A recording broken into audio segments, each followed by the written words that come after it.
आज की इस वीडियो में हम जानेंगे डायरेक्ट प्रोडक्ट प्रॉफिटेबिलिटी क्या होती है। तो चलिए सबसे पहले अगर डायरेक्ट प्रोडक्ट प्रॉफिटेबिलिटी की बात की जाए तो डायरेक्ट प्रोडक्ट प्रॉफिटेबिलिटी एक प्रॉफिटेबिलिटी मैट्रिक्स है। मतलब एक मुनाफे की पैमाइश का एक तरीकाकार है जो रिटेल प्रोडक्ट्स के लिए इस्तेमाल किया जाता है या रिटेल प्रोडक्ट्स की डिफरेंट कैटेगरीज के लिए इस्तेमाल किया जाता है। रियल लाइफ में अगर बात की जाए तो ये जो डायरेक्ट प्रोडक्ट प्रॉफिटेबिलिटी है ये ज्यादातर ग्रोसरी की आइटम्स के लिए इस्तेमाल किया जाता है और ये फर्स्ट टाइम भी ग्रोसरी के लिए ही इंट्रोड्यूस करवाया गया था। अब अगर बात की जाए कि डायरेक्ट प्रोडक्ट प्रॉफिटेबिलिटी का इस्तेमाल कोई भी ऑर्गेनाइजेशन क्यों करती है तो वो असेस करने के लिए कि क्या इफेक्टिवनेस है और क्या प्रॉफिटेबिलिटी है किसी प्रोडक्ट की। ये स्पेसिफिक प्रोडक्ट के लिए होती है, तो प्रोडक्ट की इफेक्टिवनेस और प्रोडक्ट की प्रॉफिटेबिलिटी की वो कितना मुनाफा दे रही है इस चीज को जज करने के लिए, इस चीज को एसेस करने के लिए इसका इस्तेमाल किया जाता है। मतलब क्या हुआ कि या तो ये इंडिविजुअल प्रोडक्ट्स के लिए होगा या फिर ये कैटेगरीज डिफरेंट कैटेगरीज की सेल्स के लिए इस्तेमाल किया जाएगा। क्योंकि ये रिटेल प्रोडक्ट्स के लिए इस्तेमाल किया जाता है, मतलब ये ट्रेडिंग के लिए इस्तेमाल किया जाता है। जो रिटेलर्स हैं या डिस्ट्रीब्यूटर्स हैं, रिटेलर्स वो लोग होते हैं जो कंज्यूमर को, जो अल्टीमेट एंड यूजर होता है, उस तक चीजें पहुंचाते हैं,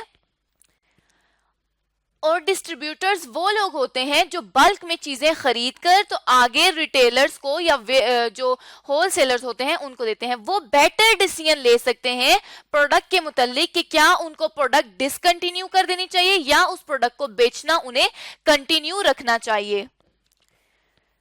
तो ये क्योंकि डायरेक्ट प्रोडक्ट प्रॉफिटेबिलिटी है तो ये रिटेलर्स और डिस्ट्रीब्यूटर्स के लिए ही ज्यादा मददगार साबित होगी। अब क्योंकि रिटेलर्स की बात की है कि अब हम अज्यूम कर लेते हैं, लेट्स सपोज हमारे पास एक ऑर्गेनाइजेशन है, एक मार्ट है, ब्लिंग मार्ट। क्योंकि मार्ट जो है वो रिटेल में ही डील करते हैं, तो हमने अज्यूम कर लिया कि ब्लिंग मार्ट एक हमारे पास मार्ट है जिसमें डिफरेंट किस्म की चीजें होती हैं और हम ये कह रहे हैं कि ये ग्रोसरी स्टोर है।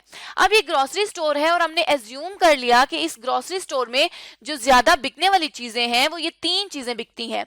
एक शुगर, चीनी, फ्लोर, आटा और टी, चाय बनाने वाली पत्ती। फर्दर हम ये एज्यूम कर लेते हैं कि हमने डायरेक्ट प्रोडक्ट का प्रॉफिट या डायरेक्ट प्रोडक्ट की जो प्रॉफिटेबिलिटी है वो शुगर के लिए कैलकुलेट करनी है, और हम एज्यूम कर लेते हैं कि क्योंकि ये रिटेलर्स हैं तो इन्होंने चीजें भी बाहर से खरीदनी होती हैं, तो इनकी कुछ बॉट, इनकी वेरिएबल कॉस्ट या इनको मैन्युफैक्चरिंग कॉस्ट नहीं होती, इनकी बॉट, इनकी प्राइस होती है कि कितने पैसों में ये चीजें खरीद कर और आगे बेच रहे हैं, मतलब इनकी सेलिंग प्राइस क्या है।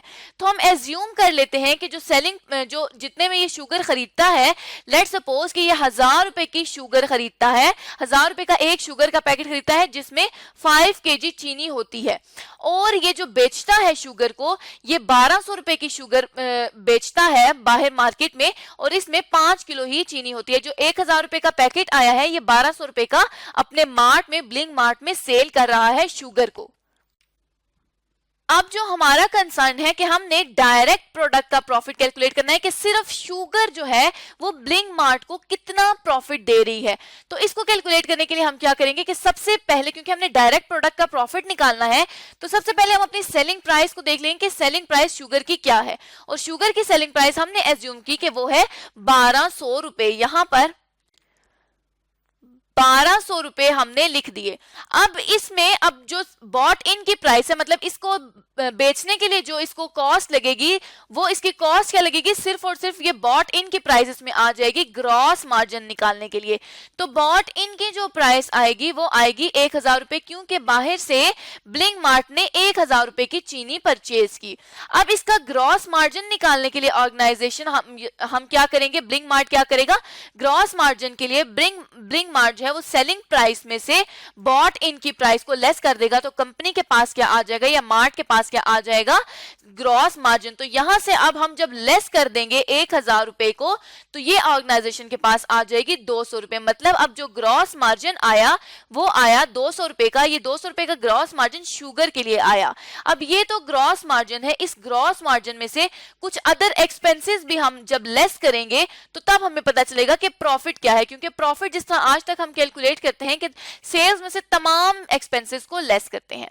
तो अब क्योंकि ये डायरेक्ट प्रोडक्ट प्रॉफिट हम कैलकुलेट कर रहे हैं, इसलिए इसमें हम क्या करेंगे कि इसमें से हम सिर्फ लेस वही कॉस्ट करेंगे जो डायरेक्ट प्रोडक्ट की कॉस्ट होंगी। अब हम इस केस में एज्यूम ये करते होते हैं कि हमारे पास सिर्फ 3 तरह की डायरेक्ट प्रोडक्ट कॉस्ट आएंगी। उसमें जो पहली डायरेक्ट प्रोडक्ट कॉस्ट आएगी वो आएगी वेयर हाउस की कॉस्ट। अब हम एज्यूम ये कर लेते हैं कि ये जो ग्रॉस मार्जिन था 200 का, इसमें हमारी जो वेयर हाउस की कॉस्ट आएगी, लेट्स सपोज वो कॉस्ट है 50 रुपीज की पर यूनिट की, क्योंकि सिर्फ प्रोडक्ट के निकाल रहे हैं तो ये पर यूनिट की जो कॉस्ट आ जाएगी वेयर हाउस की वो आ जाएगी 50 रुपए। वेयर हाउस जहां पे चीजें हम स्टोर करते हैं, बल्क में चीजें स्टोर करते हैं ज्यादा तादाद में। इसी तरह जो दूसरी कॉस्ट आएगी डायरेक्ट प्रोडक्ट कॉस्ट की, वो आ जाएगी ट्रांसपोर्ट कॉस्ट, कि इस चीनी को लाने में, इस चीनी को मार्ट तक लाने में कितना ट्रांसपोर्ट पे खर्चा आया है, हमने एज्यूम कर लिया वो खर्चा 10 रुपए का आया है ट्रांसपोर्ट कॉस्ट का। इसी तरह जो तीसरी डायरेक्ट कॉस्ट आ जाएगी ऑर्गेनाइजेशन के पास, वो आ जाएगी कि अब ये चीजें जब वेयर हाउस में आई थी, ज्यादा तादाद में वेयर हाउस में पड़ी हुई थी, और अब वो ट्रांसपोर्ट होके जब मार्ट में आएंगी, ब्लिंक मार्ट में, तो ब्लिंक मार्ट में भी एक स्टोर होगा जिसमें ये चीजें पड़ी होंगी। अब इस स्टोर की भी कुछ कॉस्ट होगी, हम एज्यूम कर लेते हैं कि इस स्टोर की जो कॉस्ट होगी वो होगी 40 रुपीज की। तो अब जब हमने सेलिंग प्राइस में से बॉट इन की प्राइस को भी लेस कर दिया, हमने वेयर हाउस, ट्रांसपोर्ट और स्टोर की कॉस्ट को भी लेस करना है, तो हमारे पास क्या आ जाएगा, हमारे पास टोटल प्रॉफिट आ जाएगा। अब ये जो प्रॉफिट आएगा इसे हम कहेंगे डायरेक्ट प्रोडक्ट का प्रॉफिट। मतलब सिर्फ चीनी बेच के इतना मुनाफा आया है। तो ये 200 रुपए का ग्रॉस मार्जिन था।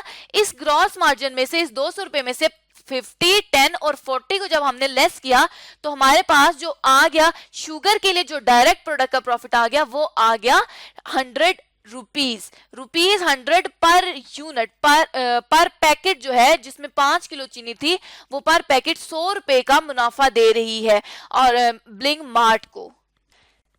ये तो हमने डायरेक्ट प्रोडक्ट की प्रॉफिटेबिलिटी की बात कर रही कि इतना मुनाफा दे रही है कंपनी, मार्ट को ये शुगर जो है।